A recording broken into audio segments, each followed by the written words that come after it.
What's up, Raw Spartan Tribe? This is Raw Spartan 125 back for yet another great reaction. This is 3 True Scary Halloween Stories by Mr. Nightmare. Alright, been meaning to get back to him for a while. This is great. This is part of Spooktember. And this is not a requested video, this is one for me. Again. I'm doing this a lot. Okay. This is not a requested video. No. But I do requested videos all the time.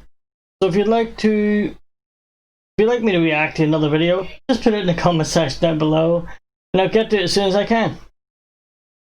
I'll be leaving links in the description down below to this video and its channel. I'm looking forward to this. Okay. Adrenaline rush, here we come. Let's jump in. Oh.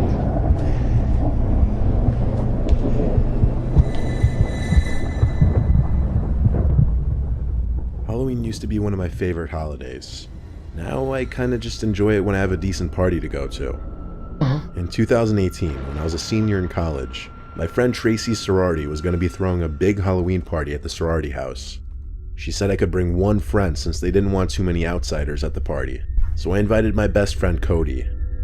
We're very last minute people when it comes to Halloween costumes. The party was that night and we didn't have anything. Cody was working late, so he'd have to meet me right before the party, so he asked me to get a costume for him and he'd just Venmo me the money. I ran to the nearby Spirit Halloween store that opened up like 5 minutes from my house. I was just shotgunning it.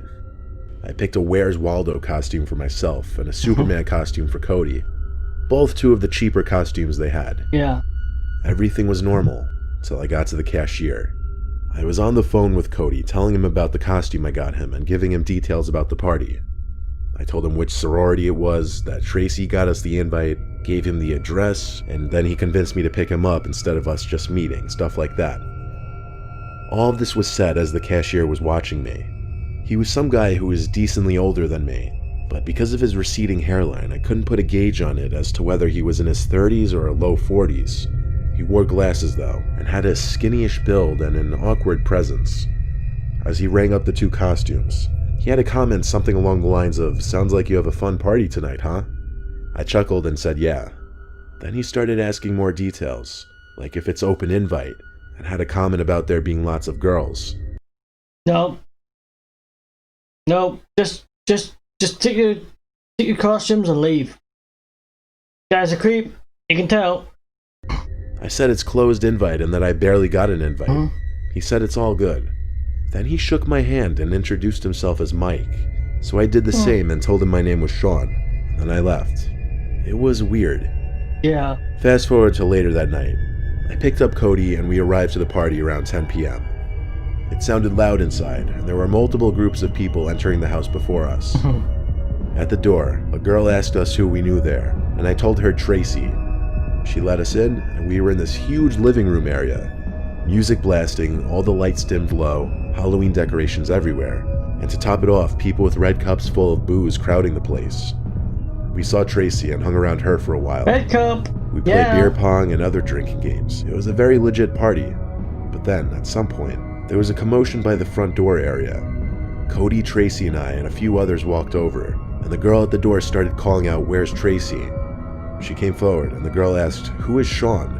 I said, "I am." Then she asked me who that creepy guy we invited was. I was confused and said, "Who?" She described some older-looking man in a cowboy costume with a fake mustache. He apparently inappropriately touched one of the girls, trying to get her into a separate room, and she screamed for help. Ew. He took off with something in his pocket. None of the guys chased after him or anything. Immediately, I thought of the cashier from Spirit Halloween. I told them about it, and everyone got even more creeped out. Yeah. The party went on, but they were a lot more cautious about who they were letting in, and they even considered calling the cops for a second. That whole thing really killed my vibe. I should have called the cops. Should have. Definitely. Definitely. But then if they're underage and they're drinking, that could be another reason why they don't want to call the cops. I know, I didn't hear if you're in college or not. About it, and everyone got even more creeped out. The party went on, but they were a lot more cautious about who they were letting in, Yeah. and they even considered calling the cops for a second. That whole thing really killed my vibe, and we didn't stay much longer after that. In total, we were probably at the party for a couple hours at most. We left a little past midnight, I think. I didn't drink much. As I started my car, the car parked like 2 cars behind us also turned on, and as I drove in the direction of Cody's house, the car started to follow.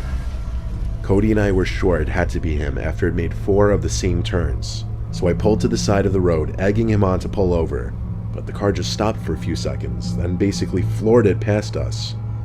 We didn't get a good look at who was inside, but I'm still positive it was him.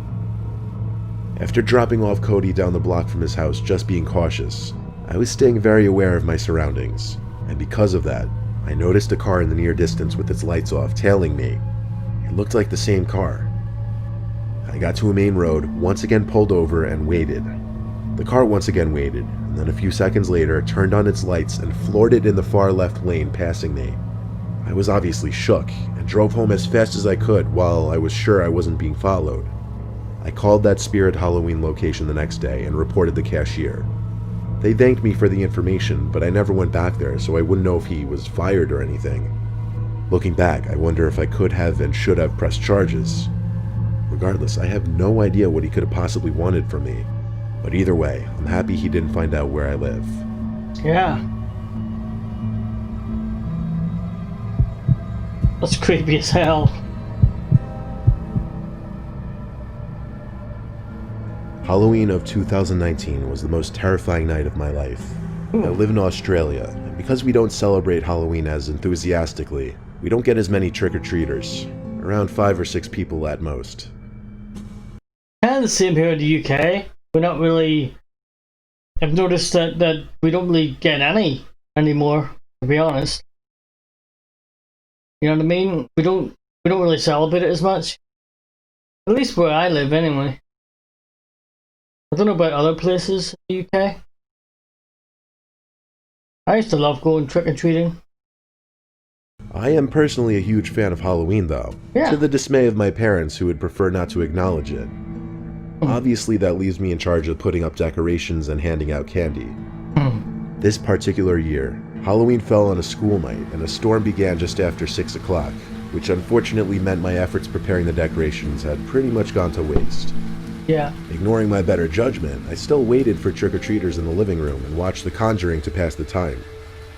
Around an hour and a half later, I got a message from my friend M on our group chat, asking if anyone would like to mess around and go trick-or-treating. At first I was confused. We hadn't gone trick-or-treating in over 5 years, but I decided it would make the night more enjoyable as nobody was knocking on the door anyway.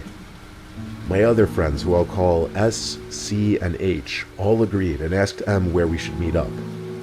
M quickly replied he couldn't make it, which was strange because he was the one who offered to go trick-or-treating, but he suggested a house which has lots of candy. Me, S, C, and H all arrived at the house within half an hour. A large table with... Anybody else think this sounds suspicious? Yeah, he suggests the whole trick-or-treating thing, and then when you say, yeah, let's go, he says, oh, you know what, I can't make it, but there's this great house. No. No. Which was strange because he was the one who offered to go trick-or-treating, but he suggested a house which has lots of candy. Me, S, C, and H all arrived at the house within half an hour.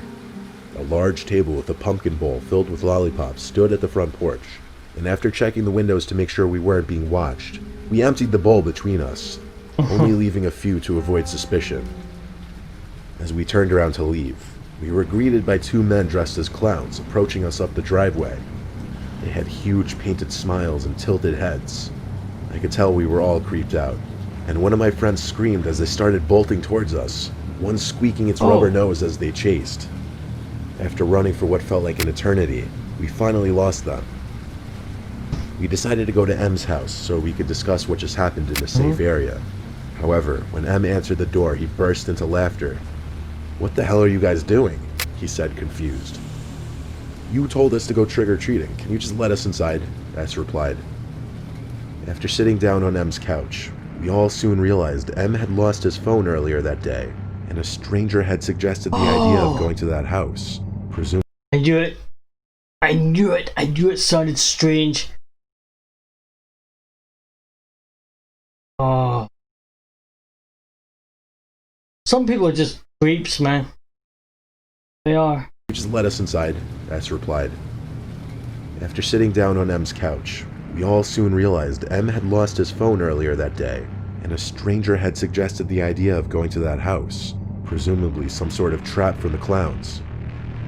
After another half hour, I cautiously made it home by 9:30, finished my movie, and went outside to collect the candy bowl I set up. I was shocked to see the bowl was completely empty. However, my stomach turned when I saw a clown nose was now laying inside of it. I told my parents everything that happened, and showed them the clown nose that had been left at our house. They assured me it was just some Halloween prank. I woke up around 1 a.m. to noises coming from my bedroom window, like rocks hitting the glass. Although I was scared half to death, my curiosity got the better of me, and I eventually opened the blinds. My Halloween decorations were destroyed and littered the ground below. I stared motionless in complete shock, until a lollipop was thrown at the window, breaking my trance. I looked up and saw them, the two clowns perched upon the neighbor's roof, looking down at me. I screamed and ran away towards my parents' room. I'll skip the details that followed, but the police were called and the clowns were not found. The officers informed us they would check out the house my friends and I trick-or-treated at, and they left in about half an hour. The following morning, we were told the house was abandoned, and M's phone was discovered inside. That day at school, I learned M, S, C, and H all had creepy experiences during the night as well. I'm not sure if the clowns followed us home or they somehow tracked us through M's phone. All I know is that Halloween is only a few weeks away, and I am completely terrified they'll return. Yeah. That is terrifying, man. Clowns are scary enough. To have that?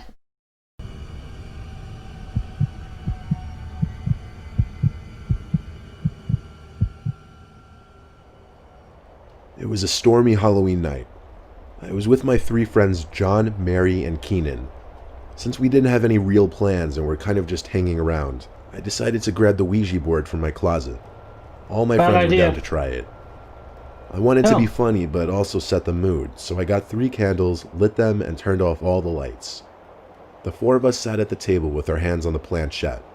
We started off by Hey, let me get one thing straight. I don't believe Ouija boards actually do anything, but I'm not going to take the chance. In case I'm wrong.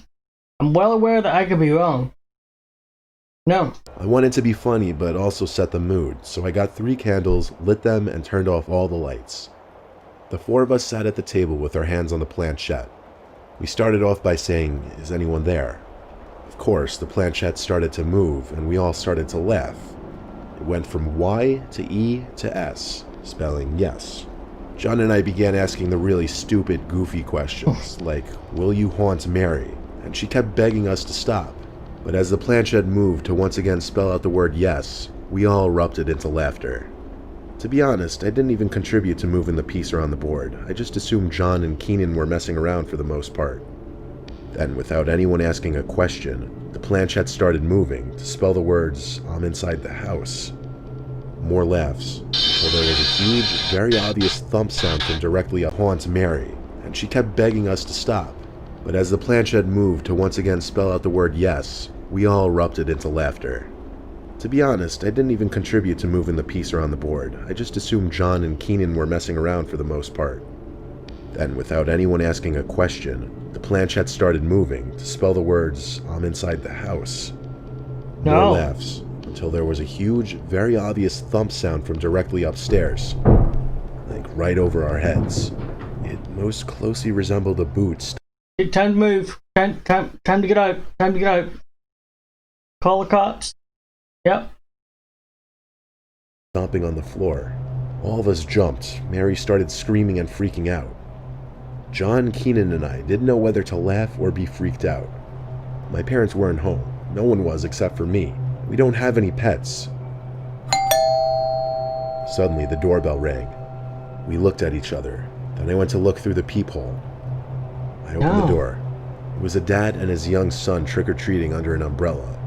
I opened the door and handed the kid some candies. But once I shut the door, it was back to the current reality of the situation, which was figuring out what the hell that sound was. I convinced all three of them to come upstairs with me just to check. We all got to the upstairs hallway. All that was on was a nightlight plugged into the floor outlet.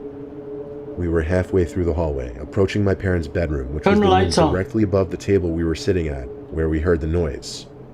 That's when we all heard the same thing. It was this voice of a girl. What was said, none of us could hear it, but all four of us agreed we heard the voice of a girl in my parents' room, followed by the sound of something being dropped on the floor. Mary and Keenan ran down the stairs, freaked out, but... These headphones, these are just cheap headphones, but they're too good. They are far too good. That scared the crap out of me. Of a girl. What was said, none of us could hear it, but all four of us agreed we heard the voice of a girl in my parents' room, followed by the sound of something being dropped on the floor. Mary and Keenan ran down the stairs, freaked out, but not making a peep. John and I, however, approached the door. I opened it quietly and pushed it open slowly. I looked into the dark room, and I saw something tall standing in the far corner of the room. I slammed the door shut, and we ran down the stairs. We stayed in the living room and flicked on the lights, and then noticed one of the candles by the Ouija board was blown out. I called the cops, and a few minutes later, when an officer arrived, I asked him to check my parents' bedroom. I led him up the stairs and pointed at the door. He knocked on it and announced police, then opened the door quickly and flicked on the light. He checked the closet, under the bed, nothing. That's when we followed and entered the room as well, and I can confirm no one was in there. While we were at it, we checked every single bedroom and bathroom up there. There was not a single possible place anybody could be hiding. After the... Tell you what, I know this is creepy as hell. See that there? That light thing on the curtain wheel? I like that. That's a nice effect. Just saying. Police officer left. We threw the Ouija board in the neighbor's garbage, and we all sat under the awning in my backyard, listening to... That's how to do it in the neighbor's garbage? We threw the Ouija board in the neighbor's garbage, and we all sat under the awning in my backyard, listening to the storm in silence until my parents returned. After telling the story to my parents together, eventually my friends left. My parents seemed to believe us, but what could they really do? Yeah. I didn't sleep too well that night. Obviously, I have no plans of using a Ouija board ever again.